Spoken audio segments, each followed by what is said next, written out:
नमस्कार, आप देख रहे हैं इंडिया वॉइस। मैं हूं आपके साथ जूही सिंह। बुलेटिन की शुरुआत करते हैं हम जानकारी के साथ। 69,000 शिक्षक भर्ती के अभ्यर्थियों का प्रदर्शन 10 बजे SCERT कार्यालय निशांतगंज में प्रदर्शन करेंगे। भर्ती की नई सूची जारी कर नियुक्ति देने की मांग। अफसरों की लेट लतीफी से मामला फंसने का डर और इसी को लेकर जो है ये प्रदर्शन करेंगे 10 बजे।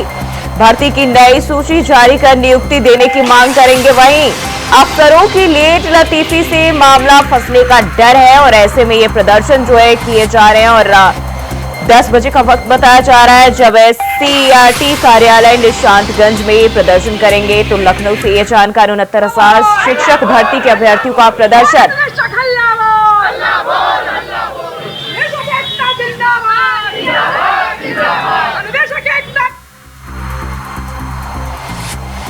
तो ये जानकारी सामने आ रही है। 69,000 शिक्षक भर्ती के अभ्यर्थियों का प्रदर्शन 10 बजे से और SCERT कार्यालय निशांतगंज में प्रदर्शन करेंगे। अफसरों की लेट लतीफी से मामला फंसने का डर है और भर्ती की नई सूची जारी कर नियुक्ति देने की मांग करेंगे प्रदर्शनकारी। तो ये जानकारी सामने आ रही। शिक्षक भर्ती के अभ्यर्थियों का प्रदर्शन होगा। 69,000 शिक्षक भर्ती के अभ्यर्थियों का प्रदर्शन 10 बजे से SCERT कार्यालय निशांतगंज में।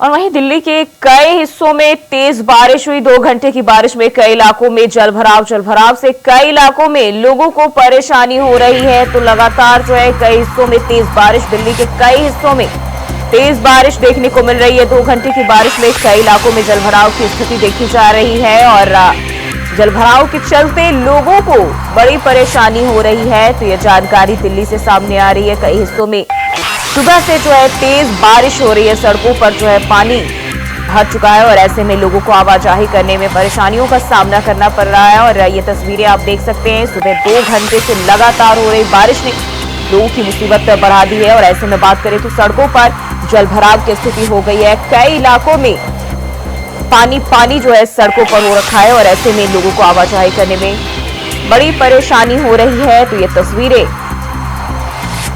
कई हिस्सों में तेज बारिश और 2 घंटे की बारिश में कई इलाकों में जलभराव के हालात जो है हो गए हैं।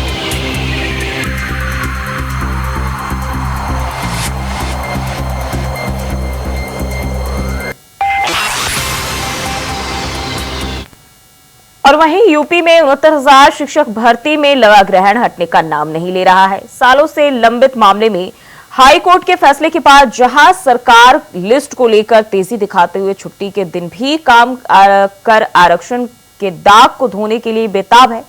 ये रिपोर्ट देखिए।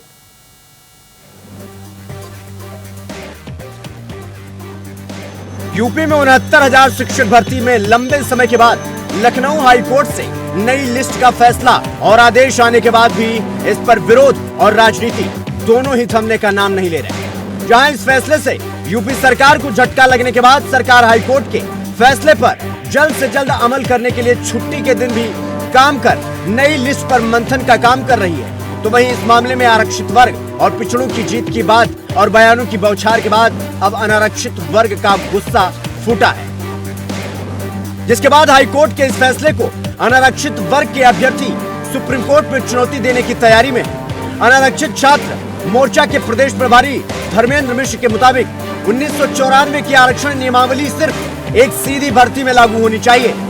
अनारक्षित प्रतियोगी छात्र मोर्चा का कहना है कि वो हाई कोर्ट के फैसले से संतुष्ट नहीं है।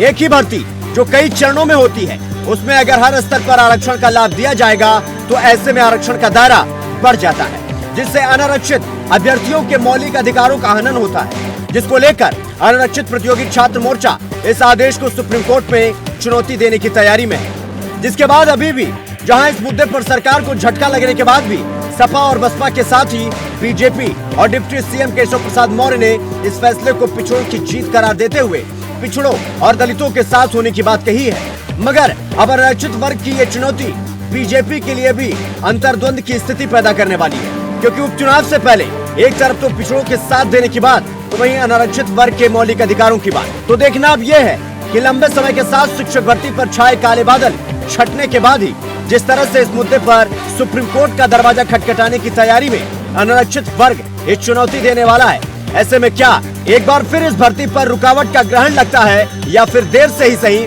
मगर योगी सरकार तेजी से काम करती है। Bureau report, India voice.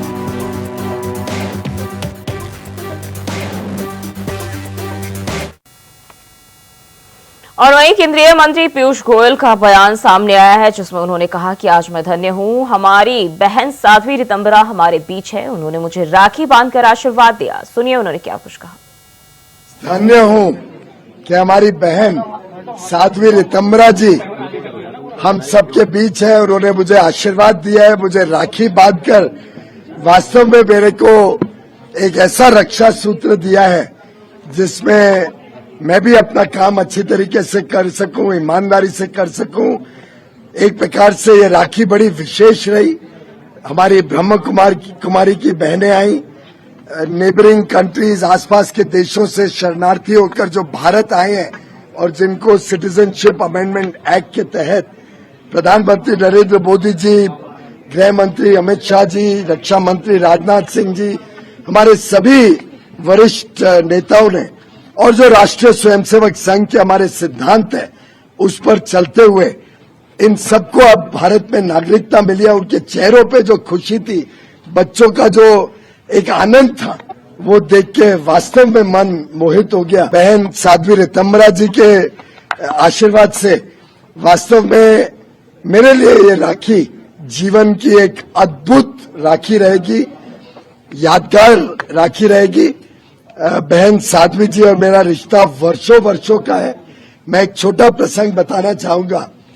माननीय श्रद्धेय अटल बिहारी वाजपेयी जी ने आज से लगभग 30 वर्ष पहले, शायद ये 90s की बात है, अर्ली 90s की बात है, मुझे एक दिन बुलाकर कहा कि वो एक छोटी कन्या है, वो बड़ा तेज भाषण देती है, बड़ा उत्तेजना के साथ भाषण देती है, उसका मुझे कैसेट चाहिए। उन दिनों में कैसेट होता था।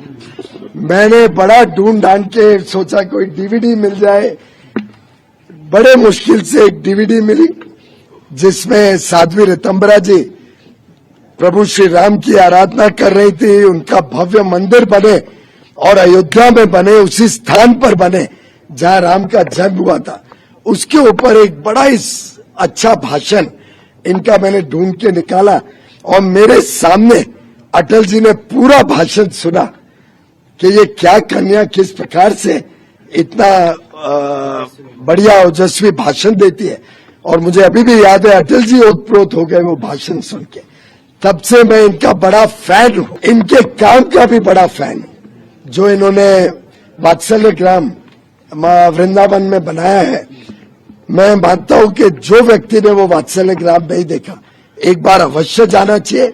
वहां महसूस होगा आपको भारत की सभ्यता क्या है, भारत की परंपराएं क्या है, हमारे धर्म ने हमें क्या सिखाया, क्या एक भाई का धर्म है, क्या एक बहन की देशवासियों के प्रति स्नेह है। मोहित कर देगा आपको ये काम। और अगर आप लोग सब सहमत हो तो मैं आप सबको लेके जाके वात्सल्य ग्राम एक बार दिखाने लेके जाऊंगा। और वहीं मां वाराही मंदिर देवी धुरा में बकवाल मेले का आयोजन हुआ, जिसमें सीएम पुष्कर सिंह धामी शामिल हुए। कार्यक्रम में क्या कुछ कहा उन्होंने, चलिए आप सुनते हैं। हम मानसखंड मंदिर माला मिशन को आगे बढ़ा रहे हैं। जहाँ जहाँ धाम हमारे आज तेजी से विकास के पथ पर आगे बढ़े हैं, 4 धाम में आने वाली यात्राएं बढ़ी है, उसी प्रकार से आज मानसखंड के अंदर भी आदि कैलाश हो, जागेश्वर धाम हो, मां पूर्णागिरी का धाम हो, मां वाराही का धाम हो, या गोलू बाबा का स्थान हो, या हमारे यहाँ पर कैची धाम, ऐसे अनेक स्थान आज पूरे देश के अंदर आस्था और श्रद्धालुओं के आस्था के केंद्र बन रहे हैं। दोनों भी, चाहे 4 धाम का क्षेत्र हो या हमारा मानसखंड का क्षेत्र हो, आज तेजी से इन पर कार्य हो रहा है। इसमें मंदिरों का पुनरुद्धार, मंदिर परिसरों का सौंदर्यीकरण और कनेक्टिविटी को बेहतर करने जैसे अनेक कार्य शामिल है। देवी धुरा क्षेत्र के विकास में भी मानसखंड मंदिर माला मिशन का एक महत्वपूर्ण भाग है, जिसके अंदर वाराही मंदिर और उसके आसपास के क्षेत्रों को विकसित करने के लिए एक मास्टर प्लान के तहत काम किया जा रहा है। हम भारत के साथ मिलकर मानस क्रांति कॉरिडोर यात्रा की शुरुआत भी हमने पिछले दिनों की है। इस यात्रा में महाराष्ट्र के पुणे से टनकपुर तक विशेष ट्रेन चलाई गई है, जिसके जरिए लगभग 2 रस्तों में 600 तीर्थयात्रियों ने मानसगंज कॉरिडोर के कई प्राचीन मंदिरों का दर्शन किया है। यह हमारा अभ्यास अभी शुरू हुआ है, आगे भी लगातार चलने वाला है। हम भविष्य में भी इस प्रकार की जो गतिविधियां हैं उनको संचालित करते रहेंगे। हम धार्मिक और पर्यटन स्थलों पर रोपवे की सुविधा विकसित करने पर भी कार्य कर रहे हैं। हमने महात्मा धाम में धार्मिक पर्यटन को बढ़ाए जाने के उद्देश्य से पूर्णागिरि मंदिर रोपवे के निर्माण के लिए 45 करोड़ रुपए की धनराशि स्वीकृत की है। इसके साथ ही चंद्रानी गेट से पूर्णागिरि धाम तक और सुविधाओं को विकसित करने के लिए, श्रद्धालुओं की सुविधाओं को बढ़ाने के लिए केदारनाथ की धरती पर मास्टर प्लान बनाए जाने की योजना तैयार की जा रही है। मुझे खुशी है कि हमारे द्वारा जो ये काम किए जा रहे हैं, इन कामों को आगे बढ़ाने के लिए एक एक अधिकारी, एक एक हमारे जनप्रतिनिधि, हमारे कार्यकर्ता, हमारे सभी शुभचिंतक अंतिम व्यक्ति तक इसको पहुंचाने के लिए कड़ी मेहनत कर रहे हैं। जनपद के आजीविका को बढ़ाने के लिए भी अनेक काम किए जा रहे हैं। मधुपालन के क्षेत्र में, दुग्ध उत्पादन के क्षेत्र में, कृषि बागवानी, सुगंधित पौधों और फूलों की खेती, स्थानीय मसालों की खेती, मार्केटिंग और होम स्टे निर्माण को भी लगातार इस क्षेत्र में बढ़ावा दिया जा रहा है। चंपावत और शिक्षा के क्षेत्र में अग्रणी जनपद बनाने के लिए सोवन सिंह जीना विश्वविद्यालय अल्मोड़ा का कैंपस भी यहाँ बनाया जा रहा है। जिले के सभी विद्यालयों के भवन और सौंदर्यीकरण सहित उनमें आवश्यक सुविधाएं उपलब्ध की जा रही है। पहले चंपावत के लोगों को अपने वाहन ड्राइविंग लाइसेंस सहित अधिक कार्य के लिए टनकपुर जाना पड़ता। हमने युवाओं की और यहाँ के लोगों की परेशानी को समझते हुए चंपावत में एआरटीओ आए हैं और इस परेशानी को दूर करने का प्रयास किया है। मैं आप सभी को विश्वास दिलाता हूँ कि जब तक हम उत्तराखंड के साथ चंपावत को श्रेष्ठ सर्वश्रेष्ठ नहीं बना देते, तब तक हम चैन से नहीं बैठेंगे, क्योंकि श्रेष्ठ उत्तराखंड राज्य बना करे श्रेष्ठ चंपावत का बनाना भी अत्यंत आवश्यक है। मुझे विश्वास है देवभूमि उत्तराखंड को आदर्श राज्य बनाने के साथ ही चंपावत को अग्रणी जनपद बनाए जाएंगे। हमारे प्रयासों में आप सभी का सहयोग, आप सभी का आशीर्वाद लगातार मिलता रहेगा। और लोकसभा चुनाव 2024 में काराकाट लोकसभा सीट से हार के बाद उपेंद्र कुशवाहा की जो प्रतिक्रिया आई थी, उसमें एनडीए को लेकर असंतोष साफ दिखाई दिया था। ऐसे में अब एनडीए की तरफ से उपेंद्र कुशवाहा को राज्यसभा भेजे जाने की बात कही जा रही है। उपेंद्र कुशवाहा 21 अगस्त को अपना नामांकन दाखिल करेंगे। 21 अगस्त को नामांकन दाखिल करने का आखिरी दिन है। ऐसे में उपेंद्र कुशवाहा को एनडीए की तरफ से राज्यसभा भेजने का मतलब साफ है कि उन्हें बिहार चुनाव से पहले साधने की कोशिश की जा रही है। आपको बता दें कि 2023 में उपेंद्र कुशवाहा ने बगावती तेवर दिखाए थे और जेडीयू से अलग होकर आरएलजेडी का गठन किया था, जो बाद में राष्ट्रीय लोक मोर्चा बन गया। इसके साथ ही एक बार फिर से उपेंद्र कुशवाहा 2024 चुनाव से पहले एनडीए के साथ हो गए और इस चुनाव में उन्हें काराकाट सीट से हार का मुंह देखना पड़ा।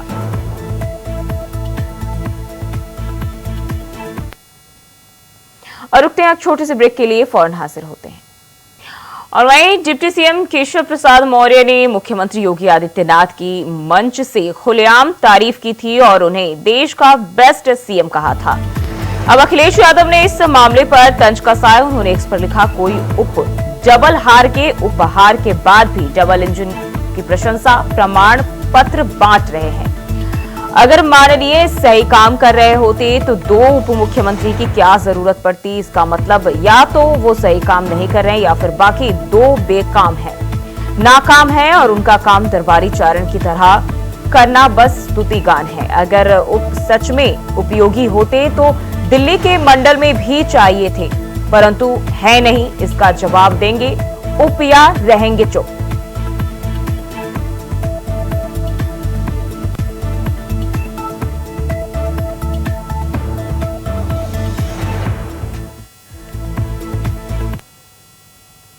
और वहीं 1942 में अंग्रेजों भारत छोड़ो के नारे के बाद जो चिंगारी पूरे देश में फैली थी, उसमें बलिया सबसे अग्रणी रहा। 19 अगस्त 1942 का वो दिन बलिया वाले आज भी अपने शहीदों और स्वतंत्रता सेनानियों को याद करते हुए उनके सम्मान में बलिया बलिदान दिवस के रूप में मनाते चले आ रहे हैं। बलिया का नाम पहले आजादी पाने के इतिहास में स्वर्ण अक्षरों में अंकित करा दिया गया और इसी गौरवशाली इतिहास को हम बलियावासी प्रतिवर्ष 19 अगस्त को दोहराते हैं। वहीं जिलाधिकारी बलिया ने कहा कि 19 अगस्त 1942 को बलिया आजाद हुआ था, उसको बलियावासी बलिया बलिदान दिवस के रूप में मनाते हैं और उसको बलिया विजय दिवस भी बोलते हैं।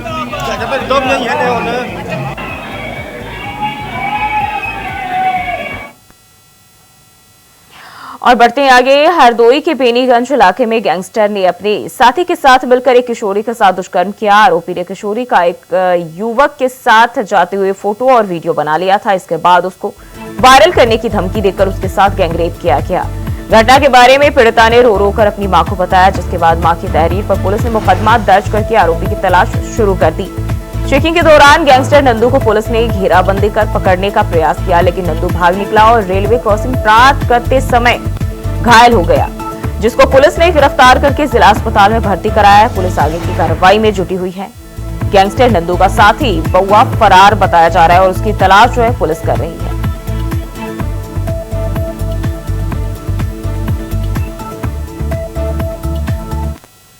और फिलहाल के इस बुलेटिन में बस इतना ही। खबरों के लिए बने रहे इंडिया वॉइस के साथ।